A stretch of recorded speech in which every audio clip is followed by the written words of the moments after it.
سبيل الدموع سبيل مريح تنهدى يا صاحي كي تستريح وبث. Hadratul muhtaramin rahimakumullah. Le pertemuan si julus lewat malam Kamis yang telah lalu sampun kita buka kajian kita terkait dengan salah satu bentuk ujian yang Allah Subhanahu wa taala berikan kepada setiap hamba yang ingin dinaikkan derajatnya oleh Allah Subhanahu wa taala.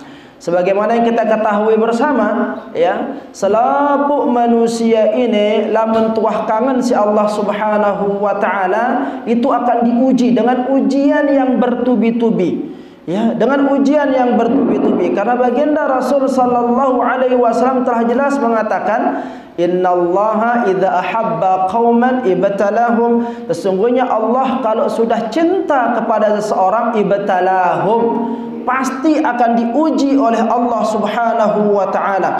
Sampai dia akan merasa ya ujiannya itu berat dia rasakan.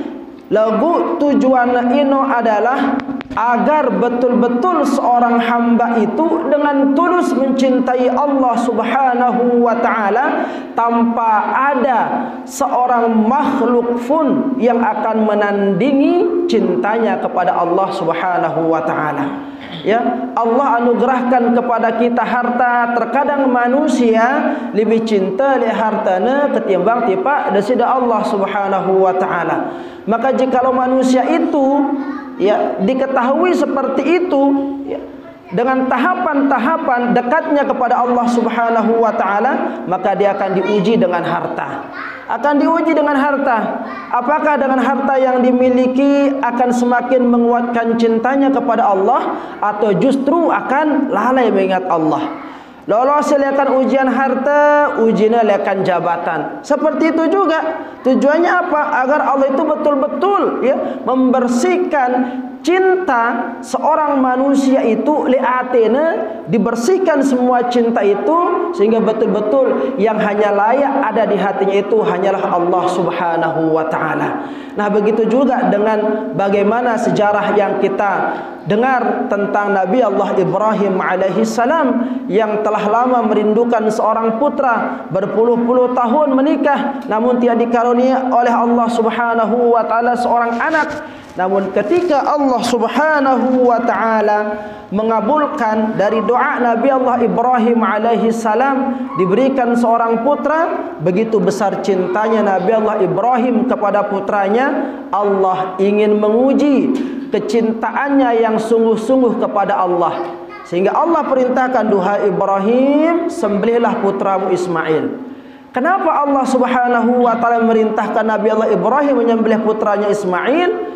Karena Allah tidak menginginkan cinta si arak li'ate Nabi Allah Ibrahim itu terbagi ya dengan adanya kehadiran seorang Ismail di sana. Itu yang tidak diinginkan oleh Allah Subhanahu wa taala, sehingga diuji. Ya, diuji, duhai Ibrahim, jika engkau betul-betul cinta kepadaku, maka korbankan putramu. Nah, sampai seperti itulah ujian yang berat diberikan oleh Allah kepada orang-orang yang disayanginya, kepada orang-orang yang dicintainya. Yang dimana tujuannya seperti yang tadi, ya ingin memurnikan cinta yang ada pada Nabi Allah Ibrahim, sehingga di hati Nabi Allah Ibrahim itu tidak ada yang lain kecuali Allah Subhanahu wa taala. Dan Nabi Allah Ibrahim sadar akan dirinya sedang diuji oleh Allah Subhanahu wa taala, ya, sehingga Nabi Allah Ibrahim mengatakan apa? Lamun ini aja sekiranya perintah akan dikaji ya Allah, maka aku akan laksanakan. Nabi Allah Ibrahim melena buktian bahwa cinta nanti pada sida Allah Subhanahu wa taala tidak akan bisa terkalahkan, tidak akan bisa tergantikan oleh siapapun. Ya, sehingga hal tersebut disampaikan kepada istri beliau. Disampaikan kepada istri beliau. Dikatakan, istriku, sesungguhnya Allah Subhanahu wa taala telah merintahkan kepadaku untuk kita menyembelih putra kita. Ya, sempat terjadi itu. Sempat terjadi napi arana penggagalan. Ya, sempat itu terjadi. Dari istri beliau dikatakan, duhai Nabi Allah, ya bukankah ilah sesuatu yang telah lama engkau rindukan? Kenapa sekarang engkau akan korbankan? Ya, tapi Nabi Allah Ibrahim mengatakan apa? Ini perintah lihatkan Tuhanku. Ini perintah dari Tuhan kita, Allah Subhanahu wa taala. Diyakinkan istri beliau, dimantapkan hati istri beliau, sehingga istri beliau mengatakan apa? Lamun sekiranya ini tetulekan perintah daripada Allah Subhanahu wa taala, maka laksanakan. Ya, seorang suami mampu memberikan pengertian kepada istrinya bahwa sesungguhnya yang hanya layak dicintai itu adalah Allah. Lalu yang terakhir, Nabi Allah Ibrahim menyampaikan tentang perintah itu. Tiba langsung Nabi Allah Ismail alaihissalam. Ismail kecil pada waktu itu, ya, tidak mengetahui apa-apa Nabi Allah Ismail. Lalu karena sudah ada, ya, karena sudah ada firasat yang baik dari Nabi Allah Ismail alaihissalam tentang ayahnya, beliau mengatakan apa? Duhai Allah, duhai ayahku, bahasa Nabi Allah Ibrahim alaihissalam, lamun sekiranya ini perintah liakan Tuhan kalau sekiranya ini perintah dari Allah Subhanahu wa taala, aku tidak takut duhai Allah. Laksanakan, asalkan itu perintah dari Allah Subhanahu wa taala. Semoga engkau dijadikan sebagai orang-orang yang bersabar. Nah, ini tempat indahnya kalau sudah keluarga itu hatinya dilabuhkan untuk Allah Subhanahu wa taala. Asalkan segala sesuatu yang berkaitan dengan Allah saling dukung, Masya Allah, luar biasa hasilnya. Terbukti makanya Nabi Allah Ibrahim alaihissalam sukses dalam membina rumah tangga, sehingga beliau itu diberikan julukan apa? Abul Anbiya, bapaknya para nabi. Nabi Allah Ibrahim nikah, ya, dari Nabi Allah Ibrahim inilah lahir keturunan-keturunan sampai muncul manusia yang paling mulia yang mendapatkan julukan Khatamun Nabiyyin wa Sayyidul Mursalin. Dialah Muhammad sallallahu alaihi wasallam. Ya, nah inilah kisah awal bagaimana Allah Subhanahu wa taala mensyariatkan ibadah kurban. Wah, sepakat Nabi Allah Ibrahim sudah mantap hatinya, istri beliau juga sudah mantap hatinya, putra beliau juga sudah mantap hatinya. Ketika waktu pelaksanaan penyembelihan Nabi Allah Ismail alaihissalam, nggak nyampe di sana, ujian terakhir itu datang oleh kanu iblis. Iya, ujian terakhir datang dari syaitan. 3 kali digagalkan Nabi Allah Ibrahim alaihissalam, mencoba untuk digagalkan. Duhai laki-laki yang bodoh, dikatakan, iya, blok, iya. Wah, lain-lainnya meletang seorang putra, seorang anak. Sekarang sudah dia memiliki putra, masa tega kau kamu menyembelih putramu? Di mana akal sehatmu, wahai Ibrahim? Dilempar, ya. Berangkat lagi, digoda lagi, seperti itu. Nah, sehingga tempat pelemparan setan itulah sekarang yang menjadi isyarat jamaah haji melakukan ibadah yang disebut dengan jamarat, tanda ngelempar jumrah. Ya, itu dia kisahnya. Dan tempat penyembelihan Nabi Allah Ismail alaihissalam itu diabadikan. Ada tugu beci, ya, dekat dengan istana kerajaan. Itu tempatnya di Mina, di sana itu, dekat di sana itu, ya. Nah, di sana bisa disaksikan oleh jamaah umrah, bisa menyaksikan itu. Lo boleh akan jauh, ya, jamaah haji bisa menyaksikan tempat itu. Nah, ini ada hadratul muhtaramin rahimakumullah. Sehingga, ya, Allah Subhanahu wa taala menggantikan, ya, Nabi Allah Ismail alaihissalam dengan seekor domba kibas putih yang cantik, yang bertanduk, gagah gati. Ya, itulah sebagai ganti daripada lulusnya Nabi Allah Ibrahim melakukan ujian kesabaran, ujian keikhlasan. Ya, nah sehingga syarat itulah yang sampai kepada kita umat Rasulullah sallallahu alaihi wasallam. Nah, kita hadratul muhtaramin rahimakumullah, ya, tidak seberat Nabi Allah Ibrahim ujian Tidak seberat Nabi Allah Ibrahim ujian disuruh mengorbankan putra satu-satunya yang didambakan oleh sekian lama. Dan seperti itu, ya, pengorbanan yang diminta oleh Allah Subhanahu wa taala. Allah meminta kepada kita sekarang apa? Hanya untuk menyisihkan sebagian harta. Menyisihkan sebagian harta untuk apa? Untuk mengikuti daripada jejak baginda Nabi Allah Ibrahim alaihissalam. Menguji. Namun lain Nabi Allah Ibrahim diperintahkan untuk berkorban agar Allah membersihkan hatinya dari cintanya kepada putranya, ya, melebihi cintanya kepada Allah. Nah, itu makin Nabi Allah ingin membersihkan hati kita, lekan kecintaan terhadap dunia, kecintaan terhadap harta, jangan sampai harta itu melebihi mengalahkan cinta kita kepada Allah. Seolah seperti itulah Allah ingin pesan yang ingin disampaikan oleh Allah kepada kita sekarang. Akankah engkau mau mengorbankan sebagian hartamu ketika datang bulan Zulhijjah, ya, untuk memanggil rasa cintaku kepada dirimu? Nah, seolah seperti itulah pesan yang ingin disampaikan oleh Allah Subhanahu wa taala lekan syariat ibadah qurbanika. Ya. Nah, sehingga hadratan muhtaramin rahimakumullah, dalam sebuah hadis disampaikan oleh baginda Rasul sallallahu alaihi wasallam, "Ma 'amila banu Adam yauman nahri 'amalan ahabbu ila Allah taala min iraqatid dami." Ya. Sesungguhnya dena ara pegawaian si paling dicintai oleh Allah Subhanahu wa taala le bulan Zulhijjah, ketika sampai hari-hari tasyrik, terkecuali dia harus mengorbankan darah, menumpahkan darah. Ya, ini dia. Dena ara pegawaian, dena ara amalan yang paling dicintai oleh Allah Subhanahu wa taala lamun tama bulan Zulhijjah, kecuali menyembelih kurban. Tidak ada. Nah, ini dia hadratul muhtaramin rahimakumullah, lamun temele, ya, mencari keutamaan ibadah yang ada pada bulan Zulhijjah itu. Ya, maka berkurban ini akan mengalahkan perintah berpuasa di sana pada bulan Zulhijjah. Hal dikatakan seperti itu oleh Allah dikatakan seperti itu oleh baginda Rasul sallallahu alaihi wasallam dalam hadisnya, ahabbu nika maknana si paling tercintain, yang paling dicintai. Maka jikalau katanya lah paling dicintai, maka tidak ada yang akan dicintai oleh Allah kecuali pekerjaan itu. Nah, lanjutannya Nabi, innaha la ta'ti yaumal qiyamati biquruniha wa azlafiha wa asy'ariha.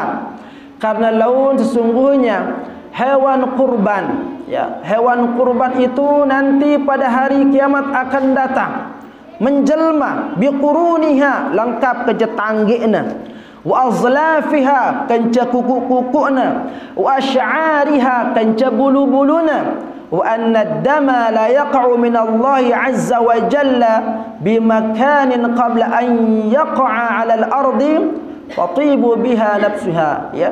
Nah, dan itulah dia, ya, selapun ini menjelma, dan Allah Subhanahu wa taala akan menaruh darah yang kita persembahkan pada bulan Zulhijjah itu di tempat yang sangat mulia, ya, sehingga sediaan nanti kita pada hari kiamat sebelum darah itu jatuh ke tanah pas waktu penyembelih ini. Artinya apa? Lekan redaksi hadis ini, sesungguhnya Allah Subhanahu wa taala akan menjadikan pertolongan, akan menjadikan penolong, ya, le jelo kiamat ini wah sediaan ini telekan makin bagi orang-orang yang mau berkurban.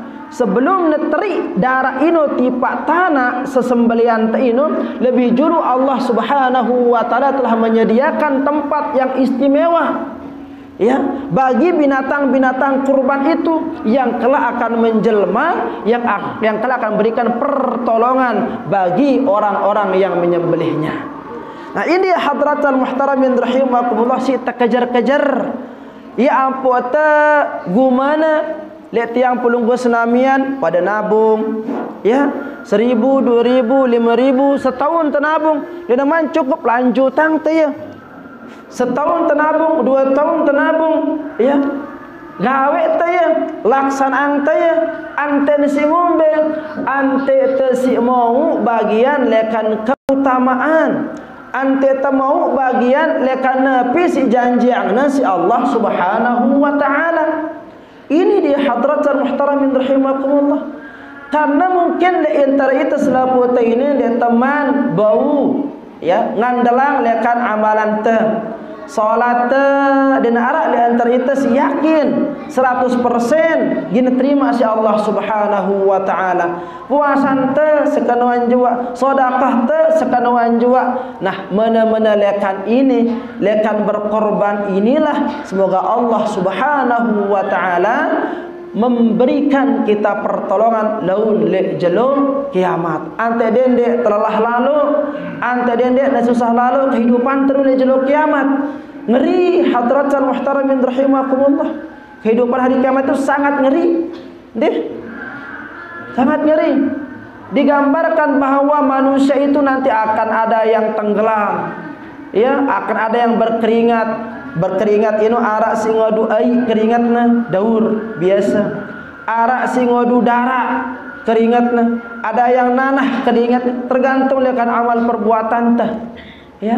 Nah, mana-mana lekan ibadah kurban inilah semoga Allah Subhanahu wa taala melayakkan kita sebagai orang-orang yang dimuliakan nanti pada hari kiamat. Antena arak tunggangan tekah berbahasa dengan tua tersilai ya. Nah, indah hadratul muhtaramin rahimakumullah, sebuah hadis yang berbicara tentang keutamaan ibadah kurban. Lalu bagaimana hukum dari ibadah kurban tersebut hadratul muhtaramin rahimakumullah? Menunggu azan tiba. Maka di sini setidaknya ada dua pendapat daripada ulama-ulama kita ya. Datang dari Abu Hanifah radhiyallahu taala anhu, beliau mengatakan Nabi berkorban nikah hukumnya wajib dalam setiap tahun bagi orang yang mukim. Artinya bagi orang yang berdomisili, bukan musafir, hukumnya wajib. Mbe dalilna si qaduna si Imam Abu Hanifah ampunarani mengatakan wajib. Hadis yang diriwayatkan ya, yang datang dari baginda Rasulullah SAW, man wajada sa'atan falam yudhi fala yaqrabanna musallana ya. Lamun ara sai berdua kelebihan le bulan Zulhijjah falam yudhi ampuk dan ulah ngorban fala yaqrabanna musallana, maka jangan sekali-kali dia mendekati masjid kami. Ini ancaman baginda Rasul kepada orang yang tidak mau berkurban di bulan Zulhijjah. Ini digunakan hadis oleh Imam Abu Hanifah ya. Nah, sementara hadis ini sebagian para ulama mengatakan apa? Ya, larangan untuk naik ke masjid di sini itu bukan ancaman yang berarti haram, akan tetapi ada yang mengatakan sebagai ancaman karena ya menganggap begitu penting yang namanya ibadah kurban. Lalu jumhurul ulama termasuk Imam kita Syafi'i di sana mengatakan apa? Sunnah muakkadah. Ya, hukumnya adalah sunat yang sangat dianjurkan bagi siapa? Lil qadir, bagi orang yang mampu. Dalil kedua Nabi, idza ra'aitumul hilala dzil hijjati, jikalau engkau melihat bulan Zulhijjah, artinya apa? Jikalau engkau masih ditakdirkan untuk berjumpa, untuk hidup sampai bulan Zulhijjah, wa arada ahadukum an yudhha ya, dan jikalau engkau ingin, salah seorang di antara kalian ingin berkurban, falyumsik an sya'rihi wa azfarihi, maka hendaklah dia untuk tidak memotong kukunya dan memotong rambutnya. Hadratul muhtaramin rahimakumullah, sehingga dari dua hadis ini bisa kita simpulkan hukum lekan ibadah kurban itu dua. Ada yang berpendapat bahwa hukumnya adalah wajib bagi orang yang mukim ya. Yang kedua, hukumnya itulah sunnah muakkadah, sunnah yang sangat dianjurkan bagi orang yang mampu ya. Maka oleh karena itu hadratul muhtaramin rahimakumullah ya, setidaknya kita mengambil pendapat yang kedua. lamun dia temelih ini berat lalu, ya. Dan jumhurul ulama, sebagian besar ulama juga mengambil pendapat yang kedua ini, dan lebih dikuatkan dari hadis baginda Rasul sallallahu alaihi wasallam yang mengatakan, "Thalathun hunna alayya faraid wa hunna lakum tatawwu'." Ya. Teluluwe perkara yang dimana Allah subhanahu wa ta'ala menjadikan atasku perkara wajib, namun menjadikan atas kalian sebagai perkara sunat. Mbesi terunika al-witru.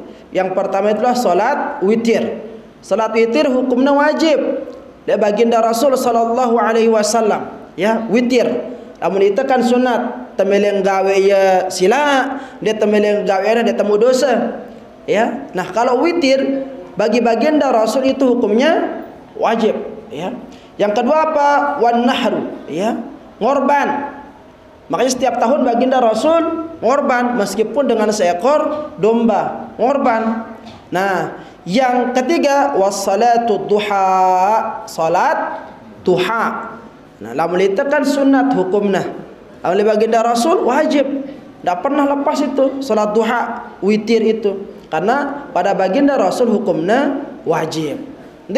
Nah, dari hadis inilah yang semakin menguatkan bahwa ngorban nikah hukumnya sunnah menurut jumhurul ulama, ya. Nah, maka oleh karena itu hadratul muhtaramin rahimakumullah, ya, tinggal bagaimana kita memposisikan diri kita, ya. Seraya mohon kepada Allah Subhanahu wa taala semoga kita termasuk di antara orang-orang yang dilayakkan oleh Allah Subhanahu wa taala untuk bisa berkurban di tahun ini, sehingga kita pantas untuk mendapatkan cintanya Allah Subhanahu wa taala dan tergolong ke dalam golongan orang-orang yang dicintainya. Wallahu taala. Sabilud dumu'i sabilun murih تنهدى يا صاحي كي تستريح وبث